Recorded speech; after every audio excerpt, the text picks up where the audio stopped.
Welcome to another episode of BOACast. At Becoming Our Age, we talk about learning, laughs, relationships, and responsibility. And today we're doing a little bit deeper of a dive into responsibility, one of our 4 pillars. I have with me in studio, producer Duke. Howdy. Hey, thanks for being here. Thank you. It's good to be here. So this is the 4th pillar, and we've talked about each of the others. Just as a reminder, or for anyone who hasn't seen the other ones, each of these 4 pieces of Becoming Our Age are from my experience observing other people or me myself doing it poorly, and finding that each of these 4 things needs to be in balance and needs to show up in your life in order for you to be a well-balanced adult who has purpose and direction. And these things are very important. We talked about learning. You have to continue to learn and grow. We talked about laughs. You need to find some happiness on a regular basis. I want to say each day. It's not always each day for every person, but you need to find a little happiness here and there. Happiness being the emotional well-being bit. Relationships. We as humans do life in community with each other, and our relationships are extremely important. If you ignore them, there's going to be trouble. And then the last one, responsibility. Responsibility is what we're talking about today. It truly is a key to being a full member of society and community, and it's a core part of meaning and purpose. We've talked about this before. A lot of our meaning and purpose and our long-term joy comes from our relationships and our responsibilities well executed, right? Having well-executed relationships, well-executed responsibilities is what gives you that long-term joy. Not just the happiness, having good emotions here and there, but long-term fulfillment in life. So, yeah, as we dive in, I was going to start with identity. Then I was going to talk about responsibilities that are thrust upon us versus responsibilities that we choose. And then what you need in order to execute those. Have any thoughts or questions before we get going here, Duke? No, I'm interested to hear what you have to say. Yeah. So when we set up Becoming Our Age and we kind of went into it, I picked these 4 things under a lot of writing and consideration. And then some of them I explained well, and some of them I explained less well. So it's kind of fun to do these deep dives and let Duke ask me questions. So I think that defining your identity is a key piece of how people can easily get confused or lost in today's society. And we don't have clarity that those identities are not handed to us in a healthy way. And so we go searching for them, and we are very open and inclusive to tons and tons of different ways to talk about yourself these days. And I think that that's really difficult for people in developmental phases, early adulthood, because they have too much flexibility. And then they're also choosing their identities based on a huge breadth of factors. So one of the things I want to talk about here is that defining our identity by our responsibilities and duties has greater power for positive benefit to your life than defining your identity based on your inborn characteristics, your preferences, your hobbies, whatever the case is. So if I talk about myself as a husband and a father, that has more power than talking about myself as somebody who likes video games and snowboarding. All of those things are true, but the husband and father part is more important, right? And if I more clearly define myself by these responsibilities and my identity in relationship to the responsibilities I have in community with others, that has more staying power and it rings true. And other people will agree, oh yeah, that is a thing that he is. Whereas I could say, well, yeah, I'm a snowboarder. I'm like, okay, well, how many years have you been pro? No, I'm not a pro snowboarder. I just like to snowboard. Oh, so you're like, you sort of snowboard then. right? Yeah, okay, well, you can diminish the fact that I'm a snowboarder, but I'm a dad. And that's for sure. And that's a responsibility I have, and that's a responsibility I execute. It's harder to take that one away from me. You still can, for sure. Yeah. But it's harder to take that away. And so that's one thing that I think is really interesting. Also, with our responsibilities and our relationships driving long-term purpose, meaning, and joy, I think it's better to attach your identity more to those things that give you long-term joy than to attach it to the things that give you short-term happiness, right? I like to tell puns and dad jokes. But if my identity is I tell puns and dad jokes, that's going to be hollow after a certain amount of time. Anyway. So that's one thing. As we all craft our identity. I strongly believe that our identities are defined in community. If you build an identity for yourself on your own in the mirror, and then go out and say, now all of you have to agree with me that I am this, it's likely to meet with some friction. Identities are determined in community, often with proof.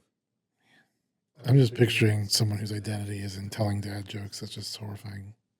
Yeah,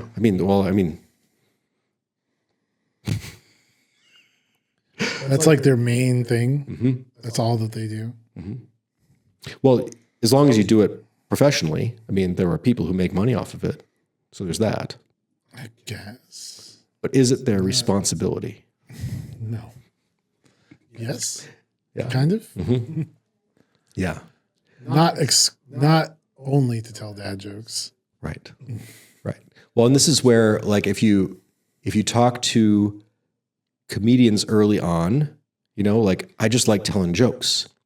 And when you talk to comedians more mature, further along, I bring entertainment to people. I brighten their evening. I give them a moment of joy in their difficult lives where they can unwind and experience that belly laugh that rejuvenates them for the difficulty they have ahead of them. One of those has way more power. Of course. And anyway, so yeah, responsibilities as a key piece of your identity, I think is helpful, not your whole identity. And this is a point where you need to be a little bit careful, right? If you tie too much of your identity to the job that you work, because that's your responsibility, and then that job goes away, that can create a crisis of identity, right? And so that's one thing where I'm just saying this is an aspect of your identity, and your identity should be more holistic, where it takes into account all of your responsibilities and your key relationships. So I would say all of your responsibilities and some of your relationships should determine your identity, not the other way around. You can't define your identity by all of your relationships, because not all of your relationships are going to be healthy and stay healthy long term. Well, and some of those relationships may run counter to each other in some way. Yes, absolutely. Your commitment to being a husband may often conflict with your responsibilities as a friend. Mm-hmm. Yeah. And the reality is you will have to choose how you spend your time sometimes. Yeah, absolutely. So in society, because we live in a society, as it turns out, we have responsibilities that are thrust upon us and then responsibilities that we choose. And so I wanted to paint some examples of each of these things where there are responsibilities you have just by dint of existing where you exist. So, for instance, one everybody loves, we pay taxes. That's just part of our responsibility living in the society we live in. Nobody really likes that responsibility. There are, I have to imagine it's a vanishingly small percentage of people that are like, man, I really like sitting down and trying to figure out what I owe for taxes, instead of just being told, hey, this is what you're supposed to pay. Like it's in the mechanics of how taxes are done, right? But there's work, intellectual work that goes into that.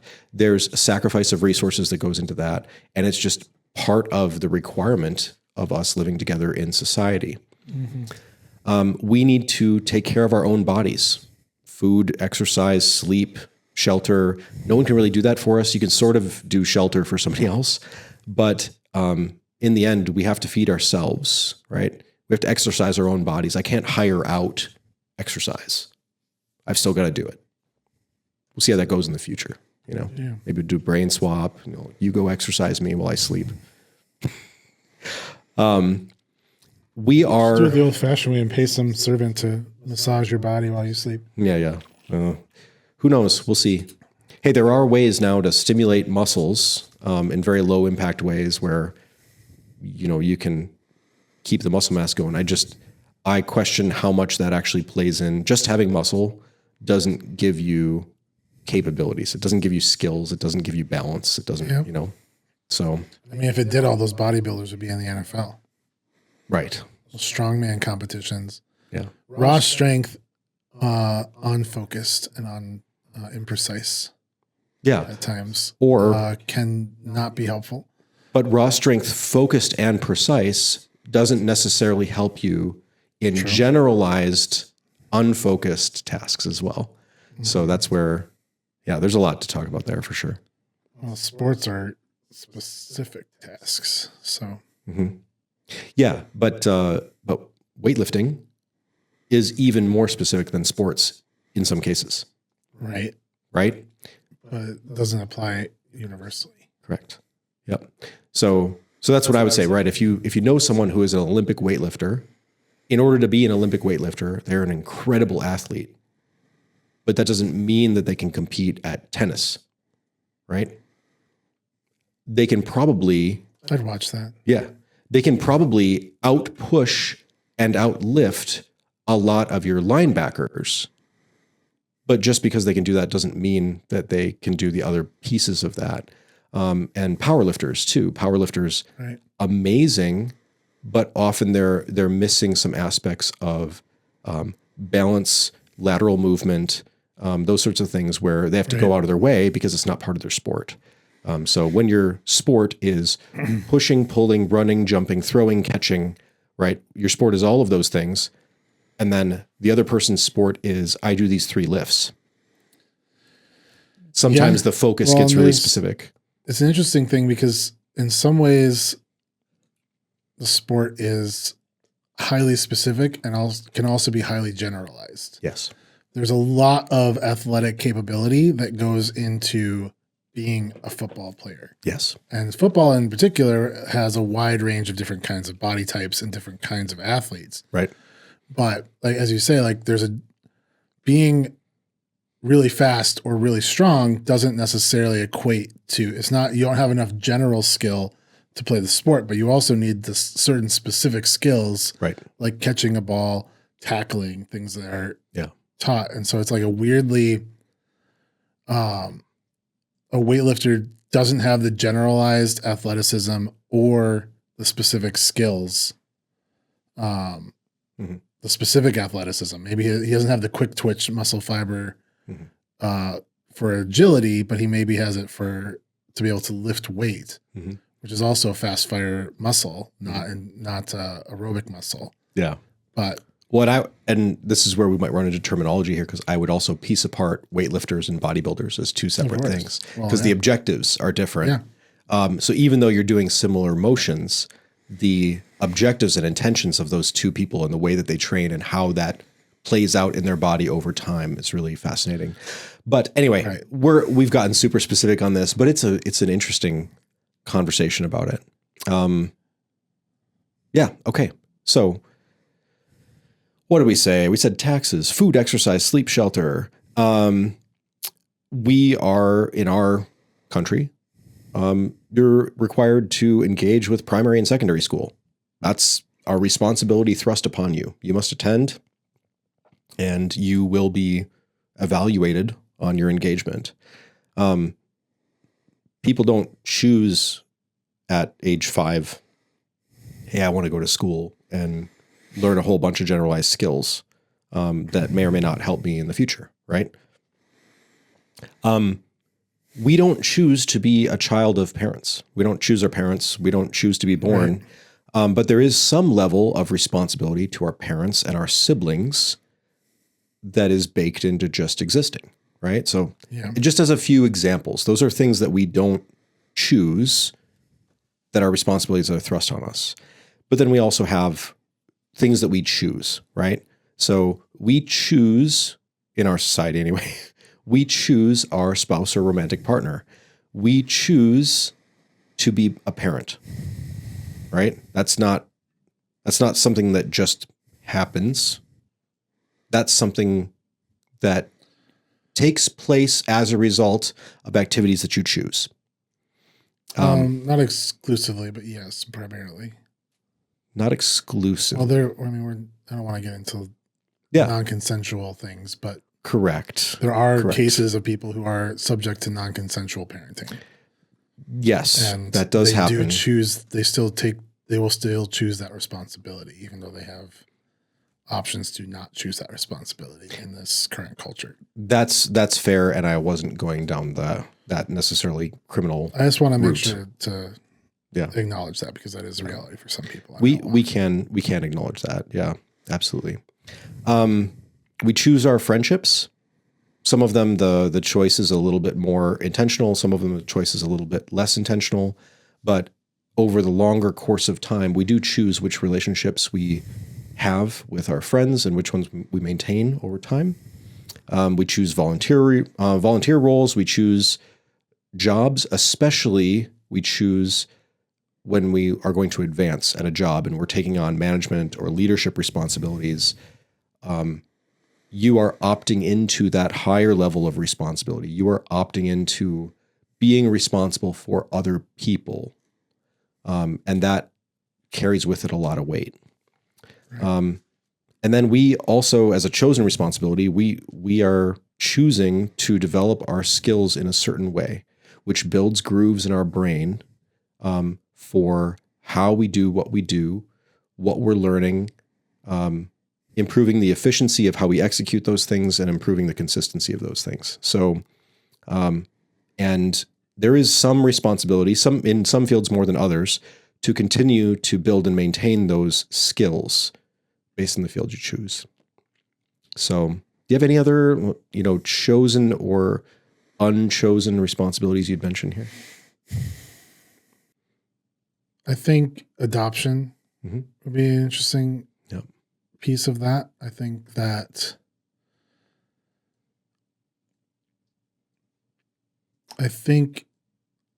choosing to be a parent and taking on that responsibility is always a decision to some degree. I think that people don't necessarily always know what they're getting themselves into with it, but I think that they are choosing that decision most of the time. But the decision to take on someone else's child who you do not know their genetic makeup, their family history, anything about how, there's a number of studies, obviously, about how children, and even into adulthood, can be affected by choices their mothers made while pregnant. Yes. Let's say. There's a lot of things like that you have you don't even know for sure what that was like for them. You're choosing to take on people who need care and who need good parents, and a situation that will potentially be less than ideal as a parent. Yeah.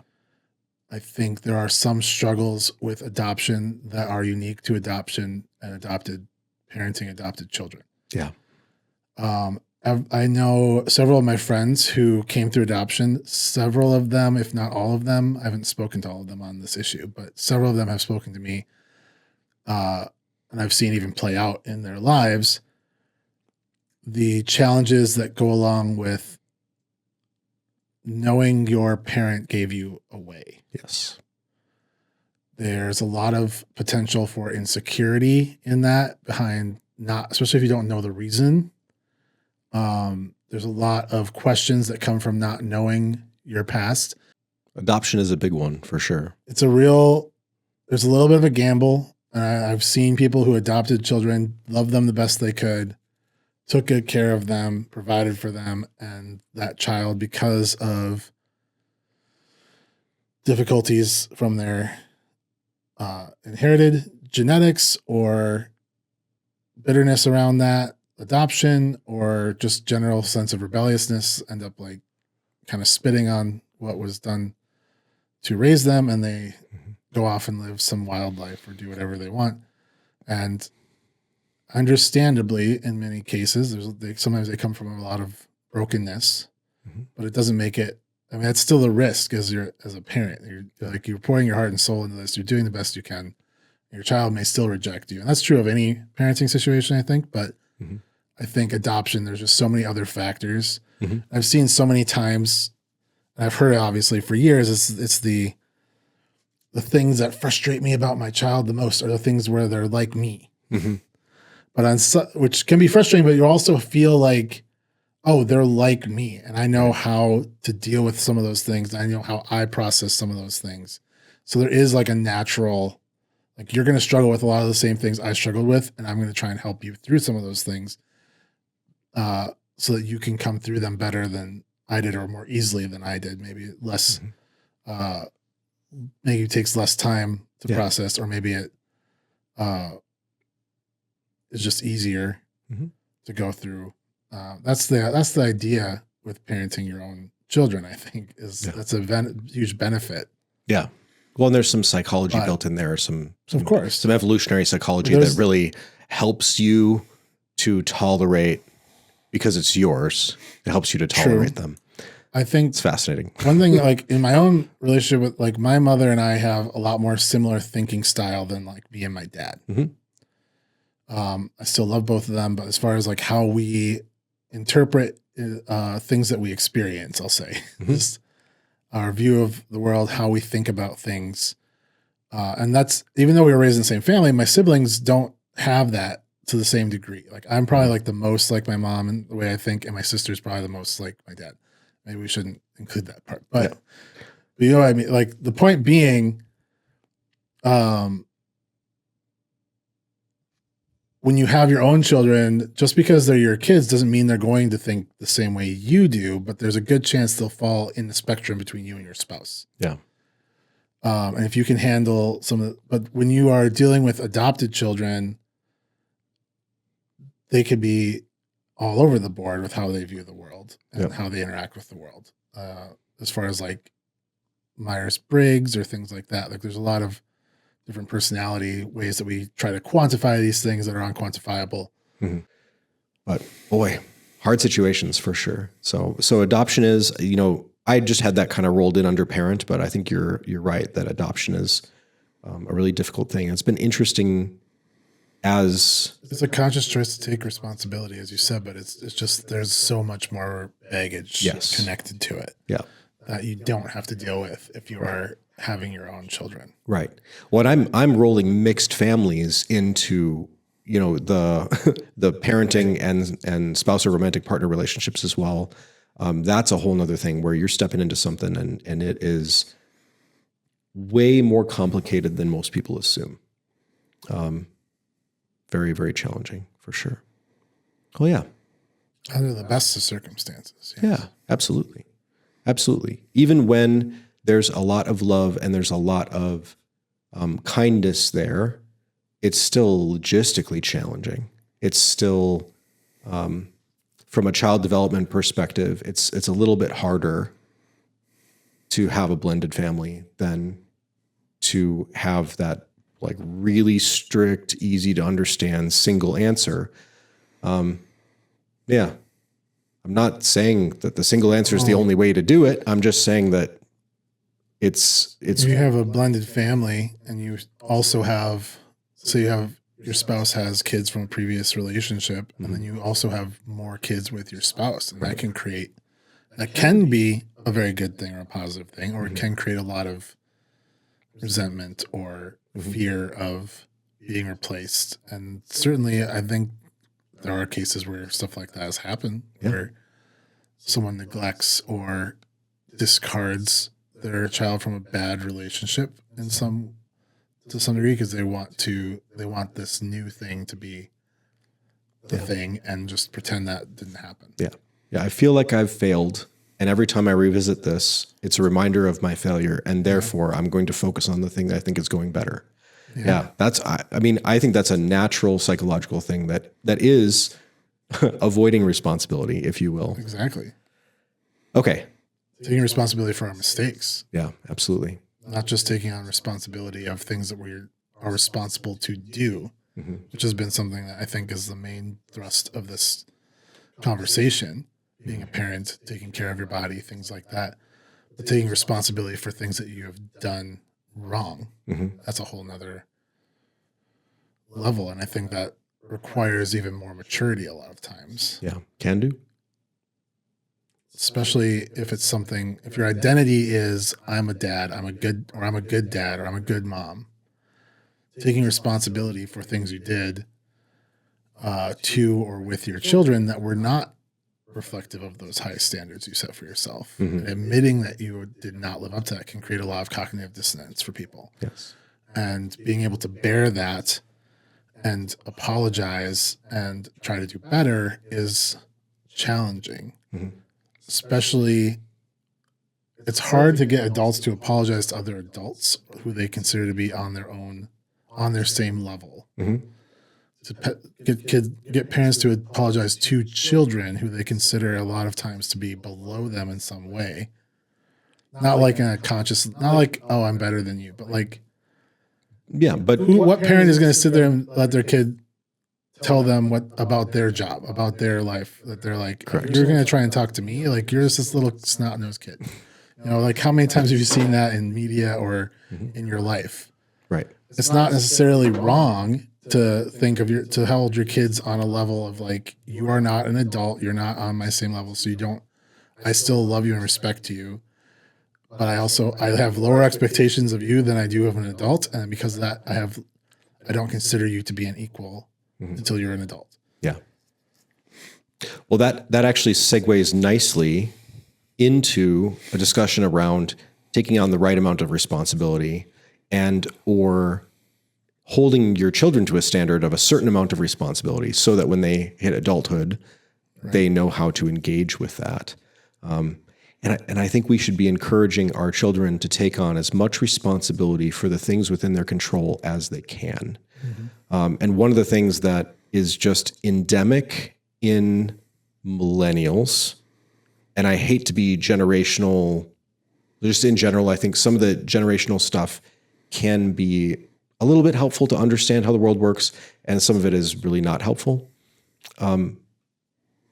People who are millennial age, I see a lot of us, I'll include myself in this, avoiding responsibility because they see responsibility as a burden. They see responsibility as a downside. They see responsibility as something that prevents them from living life freely. And at some level, yes. At some level, yes, that's true. And this kind of became a joke at one of the places I worked in the past, where there's somebody bought a whole bunch of stickers that said, somebody should do something. And it's stuff is broke and someone else should fix it. It's kind of the thing. And it was very funny. But it does seem to be our political moment in a lot of ways the last 20 years or so. Somebody should do something about this. Right. Exactly. Doesn't matter what that something is. Often doesn't matter who the somebody is. Just as long as something is happening and it tickles my brain. Yeah. That something was being done. Exactly. Yeah. So anyway, so we should encourage our children to take on the right amount of responsibility. We should take on the right amount of responsibility. Too much responsibility can be crushing. Too little responsibility is going to have huge impacts on your life outcomes and your overall life satisfaction. It's going to limit your influence. It's going to limit your power. And I don't want power to be like a toxic or negative word here, but your ability to change things around you is power, right? So that's there's a whole lot of moving parts in that definition, but if you have limited responsibility, you have limited your influence and your power. So I will say, when you have responsibility, but not the tools or authority to execute that responsibility, you should be very careful about that. Taking on responsibility or accountability for something that's outside of your area of control. There's being outside of your direct control, and then there's outside of your control entirely. Outside of your control entirely is foolish, right? Right. And if you are taking, if you're taking on a responsibility but don't have the authority, you're kind of being set up to fail. And I've had this conversation in my work life, but it happens all over the place, right? There's a lot of moving parts here, but I think that there's some men who dodge responsibility at home because they recognize that they do not have the authority to demand anything in relationship with that responsibility. So they go, hey, why should I be responsible for this if I do not have the right to have any expectations around it? And that's an interesting thing, but would deserve its own conversation.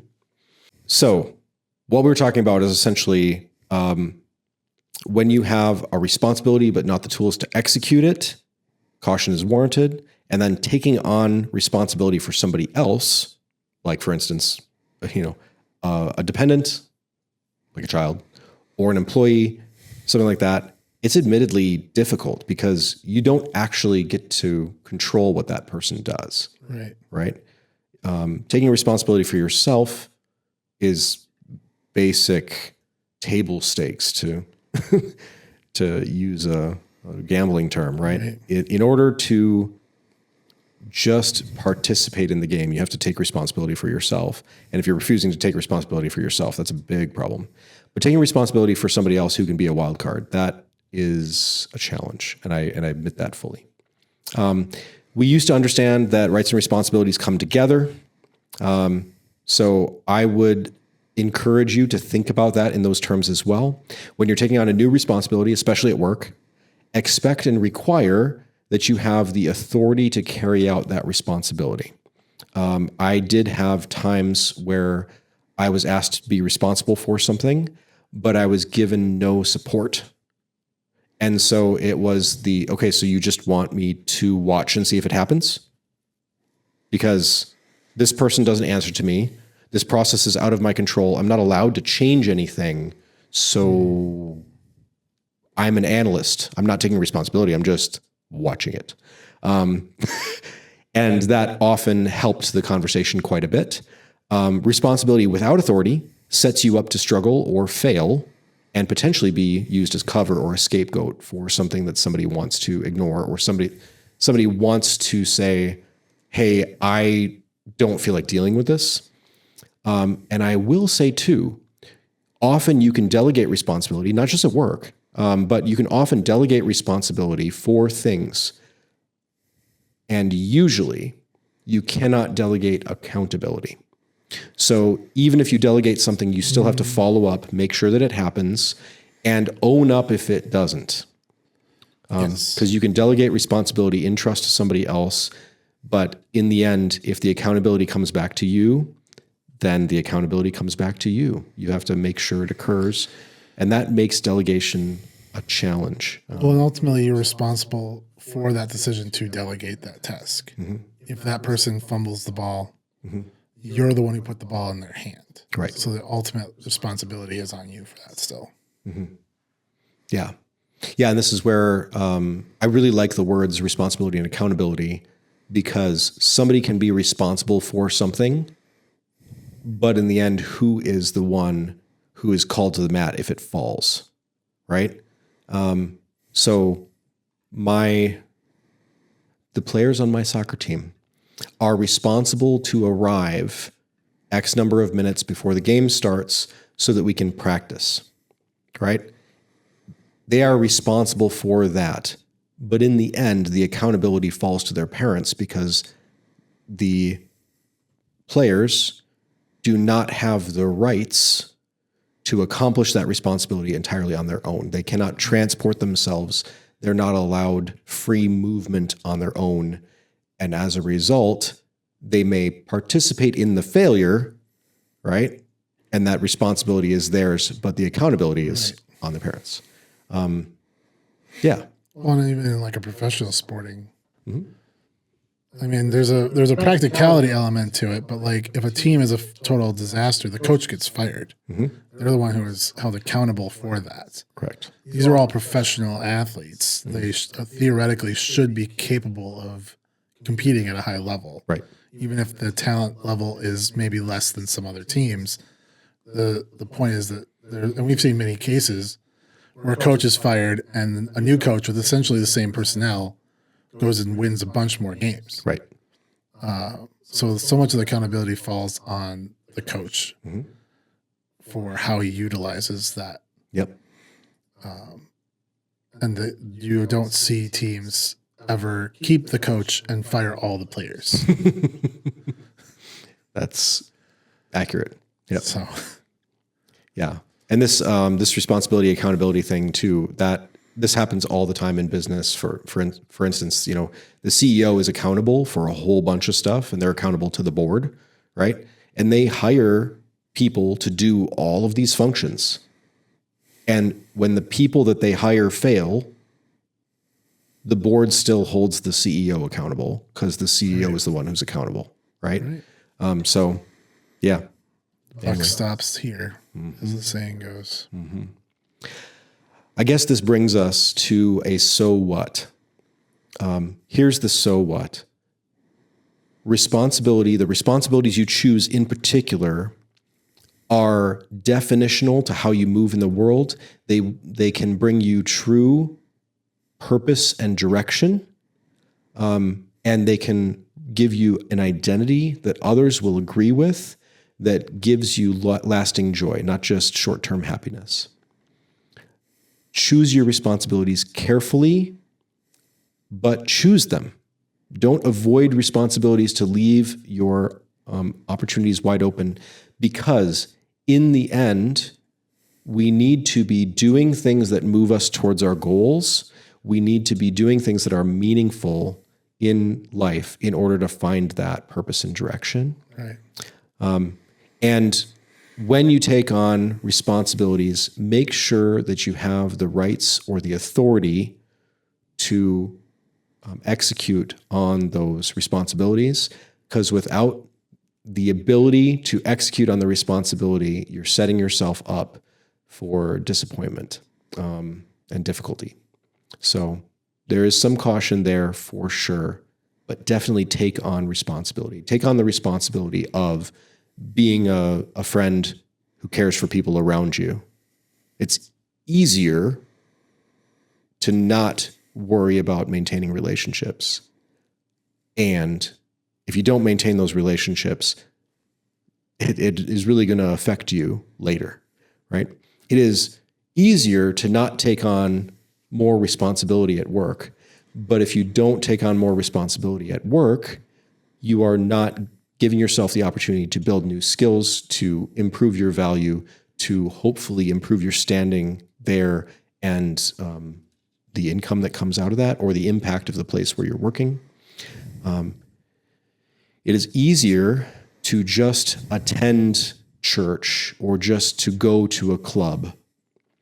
But taking on the responsibility of helping those things run well will improve their health overall, and it will give you an opportunity to connect with others that have that same value system as you on a much deeper level. So responsibility is not a bad word. You should definitely jump in there where you can, at the level you can, and remember that you need to be responsible for yourself and the people most dependent on you first, right? Don't try to fix the world if your own family or yourself are out of order. That doesn't mean avoid all responsibility until you're in a perfect spot, but it does mean don't go broad before you address the things directly in your control. I was just thinking about responsibility as our greatest weapon against inertia in our lives. What is it that keeps you from laying on the couch and watching TV? Or what is it that keeps you from doing purely hedonistic things to just seek your own enjoyment or pleasure in a short-term way even? Is responsibilities. When I'm laying in bed and I don't want to get up, but I need to go and take out the trash, because that's my responsibility. My responsibility to my kids, that I don't want to go and pick up that thing. I don't want to have this conversation with them. There is a natural tendency in humans towards seeking comfort, towards not doing when you should do. And avoiding pain. Exactly. And avoiding pain. So because the responsibility is the thing that helps drag us into those things that we need to, the fights we need to fight, the chores we need to do. Right. The humbling or difficult conversations that we need to have. And if we ignore those responsibilities, we become stagnant. If we neglect to take on responsibilities when we are low, like the kids have left the house, I'm retired, there's no responsibilities on my life, then I'll do whatever I want. And that you stagnate. You need to make sure that we're seeking out opportunity to take on those responsibilities too. Yeah. Well said. Hey, if you're still here, thanks for being here. Feel free to throw a subscribe. We post on Substack here and there. Instagram we'll be doing a little bit better on in the near future. But the best place to find us is here on YouTube. So hit that subscribe button. Go ahead and give us a like if you liked it. And let us know what you think about this and the other things. What do you think about the 4 pillars of becoming our age? Did we choose them well? Are there ones we should add? Is there clarification we should add? Let us know. Otherwise, have a great rest of your day. Be the friend who reaches out to others and helps them to not be lonely. Just as a little encouragement on our way out here.